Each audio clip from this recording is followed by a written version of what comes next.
Bonjour à tous. Donc, mon nom est Vincent Lost. Je m'occupe d'une entreprise, d'une start-up, PropTech, qui s'appelle Kalima. Et j'ai le plaisir et l'honneur, voilà, merci encore à Finance Innovation, de permettre à Kalima de traiter le sujet de la blockchain. Alors, c'est très rapide, je n'ai que 10 minutes. Donc, l'idée n'est pas de rentrer dans un débat technique, mais au contraire d'illustrer l'utilisation de la blockchain dans l'immobilier au travers de 4 use cases. Donc en préambule, qui est Kalima? Nous sommes une jeune start-up française basée à Paris, même si nous avons déjà un bureau aux États-Unis et un partenariat à Abu Dhabi, avec de grandes ambitions. Notre métier est de fournir des solutions blockchain pour les entreprises et l'IoT, donc tout ce qui est Internet des objets connectés. Notre blockchain a un certain nombre de caractéristiques, notamment celui d'être de très faible consommation énergétique, ce qui est important puisqu'on est sur un proof of stake, donc très faible consommation énergétique. La deuxième caractéristique de Kalima, c'est que nous nous intégrons dans des tout petits devices. Donc on peut tourner dans un téléphone sans que votre téléphone se décharge avant la soirée. On peut tourner dans tout ce qui peut être les petits boîtiers que vous avez maintenant dans tous les bâtiments qui hébergent des capteurs et au travers duquel nous allons récolter des données avec un avantage aussi de les récolter à la source. Donc toute donnée récupérée à la source, que ce soit sur un compteur électrique, compteur d'eau, compteur de gaz, température, humidité, bruit, tout ça peut être remonté dans la blockchain de manière immuable. Donc effectivement, ça ouvre un nombre de modèles économiques très importants et effectivement des nouvelles manières de travailler et d'avoir à nouveau transparence, confiance dans les données que nous allons exploiter. Donc, les avantages de la technologie blockchain, l'intérêt c'est que tout ce qui a été dit depuis ce matin, vous allez voir les quatre use cases, je vais les survoler. Il y en a un qui est particulièrement important, sur lequel on va s'arrêter, qui est la notarisation de la data. Donc on a aujourd'hui un certain nombre de particularités. On s'adresse aux développeurs et aux entreprises, et au travers de cette démarche, nous allons ouvrir le monde de la DeFi, et puis un certain nombre de choses comme le NFT physique, tout ce qui peut être passeport numérique rattaché à un objet, à un asset, que ce soit un parquet, une voiture, une montre, un appartement.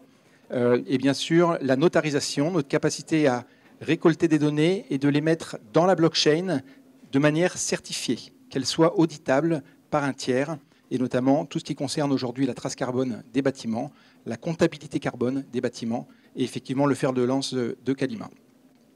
Donc, le premier et certainement le plus important des use cases, très rapidement, mais ça a déjà été plus ou moins évoqué, ce qu'on appelle chez nous maintenant la comptabilité carbone auditable. Donc, certes, aujourd'hui, l'ensemble des gestionnaires de biens immobiliers collectent des données, que ce soit les sources d'énergie, effectivement tout ce qui peut être metering sur l'eau, le gaz, l'électricité, l'humidité, la qualité de l'air dans les bâtiments. L'idée aujourd'hui, c'est de fournir un service additionnel qui permette de faire mieux et moins cher en transmettant directement dans un format de reporting auditable des données quasiment comptables. Donc on connaît tous la comptabilité financière. Depuis fin novembre, les entreprises de plus de 250 salariés en Europe vont devoir exercer un reporting extra-financier et toutes les parties RSE, ESG vont maintenant intégrer ces reportings. Donc notarisation, je collecte des données à la source, elles sont directement transmises dans la blockchain.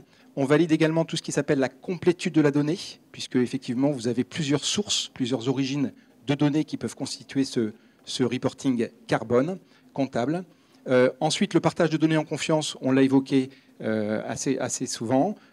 Effectivement, des données qui font preuve, non modifiables, prises à la source, qui sont quasiment certifiées et qui peuvent être utilisées par un auditeur. Le partage de données en confiance, la blockchain permet, si elle n'est pas publique, d'être ce qu'on appelle permissionnée, c'est-à-dire que vous ouvrez votre blockchain aux acteurs pour lesquels vous souhaitez qu'il y ait un accès à ces datas pour tout type de traitement utile. Enfin, très important, ce qu'on appelle l'incitation. Donc Kalima est connecté à Lightning Network, qui est le mode de paiement de Bitcoin, et on est capable aujourd'hui de permettre à un groupe, prenons Accor, 5300 hôtels, 260 000 employés. Si demain Accor veut commencer à avoir un projet de réduction d'empreinte carbone sur ces 260 000 employés, la solution Kalima permet de faire du micro-paiement, ce qu'on appelle du smart rewarding, c'est-à-dire je vais pouvoir rémunérer des comportements vertueux. Mauvaise qualité de l'air dans la salle, le gestionnaire du bâtiment ou de l'hôtel reçoit une alerte.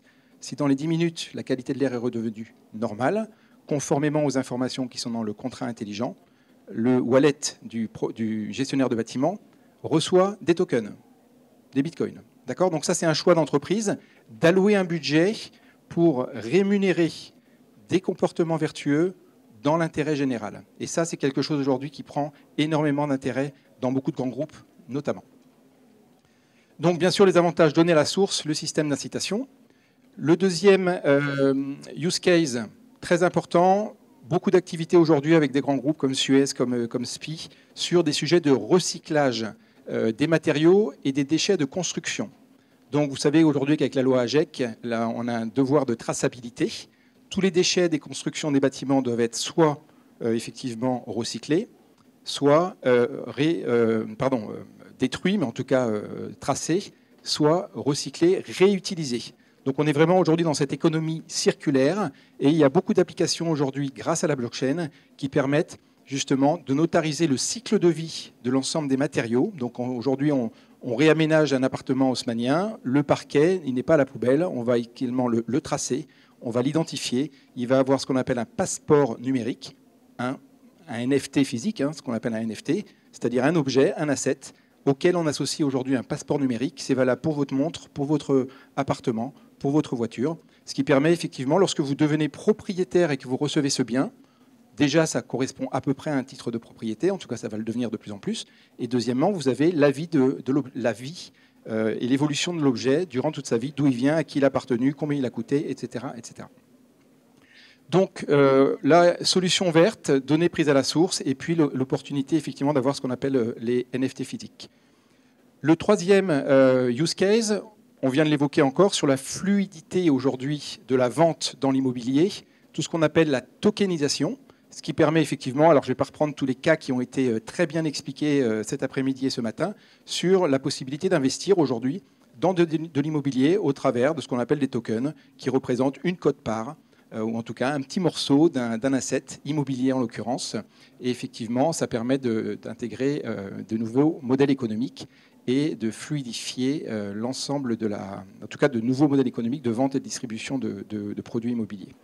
Donc à nouveau, l'aspect sécurité, l'aspect transparence et l'aspect liquidité, là, automatiquement, prend tout son rôle. Le dernier use case que je voulais voir avec vous aujourd'hui, c'est effectivement un autre sujet qui a été évoqué, le partage en confiance de données au sein d'une chaîne de valeur ou d'une industrie. Et effectivement, on a cité l'ensemble des différents stakeholders qui interviennent dans le cadre de la chaîne de l'immobilier, entre l'acquisition d'un terrain pour aller jusqu'au gestionnaire de bâtiment, le PM. Et effectivement, on se rend compte qu'aujourd'hui, un certain nombre de gens se plaignent d'une absence de partage en confiance de documents qui servirait l'ensemble de la profession, depuis effectivement l'étude d'un terrain jusqu'à la gestion d'un bâtiment. Donc on a aujourd'hui cet élément de partage qui est tout à fait possible. L'idée, c'est qu'un secteur s'organise pour avoir une blockchain dans laquelle on se met d'accord sur le partage de l'ensemble de ces documents, à nouveau avec ce qu'on appelle des droits d'accès. Tout le monde, c'est pas forcément public, mais en tout cas, la blockchain permet d'avoir des gestions de partage, éléments de preuve. On parlait ce matin de « oui, c'est la bonne version ». Voilà, enfin, tous ces éléments-là sont tout à fait possibles au niveau de la blockchain. Le gain, l'avantage, bien entendu, gain de temps, économie d'énergie et d'argent, bien sûr. Donc, il me reste 1 minute. Je reviens sur cet aspect de notarisation des données. On travaille aujourd'hui avec pas mal de grands groupes, pour citer des gens comme Accor. En tout cas, on discute le sujet d'intérêt chez Suez, chez Accor, chez AEW, BPCE, etc. Le sujet du jour, c'est vraiment comment je peux, moi, en tant que grand groupe, m'organiser pour avoir une notarisation de mes données qui est plus efficace et me coûte moins cher. Donc, il faut effectivement mettre en regard de tous ces développements que vous pourriez faire demain dans la blockchain sur combien ça me coûte aujourd'hui pour quel résultat et combien ça me coûterait demain pour quel résultat. Donc, on est effectivement dans ces sujets de données, de certification, de sécurité, de partage, mais aujourd'hui, la blockchain offre énormément de possibilités. J'entendais votre commentaire ce matin de tremblement de terre, ou en tout cas de révolution. Mais effectivement, la blockchain est une révolution, et peut-être que dans 10 ans, on se dira peut-être comment on faisait sans cette blockchain et tous les atouts que ça peut apporter à la profession. Un dernier mot sur Kalima, parce qu'il me reste 30 secondes. Donc, Kalima est une jeune start-up qui va être listée à partir du 2 février. Donc, on a un token qui s'appelle le KLX. Nous sommes toujours en levée de fonds. Donc là, actuellement, on est en vente privée. jusqu'au 2 février. Donc il reste 2-3 jours pour ceux qui souhaiteraient, entre guillemets, acheter des tokens à un tarif, on va dire, négocié. Et à partir du 2 février, le token Kalima sera sur la plateforme Bitmart et donc en accès direct pour tout acquéreur. Donc je vous remercie, je suis là jusqu'à la fin de l'après-midi, donc n'hésitez pas si vous avez des questions à venir me voir. Un grand merci pour votre écoute. Merci.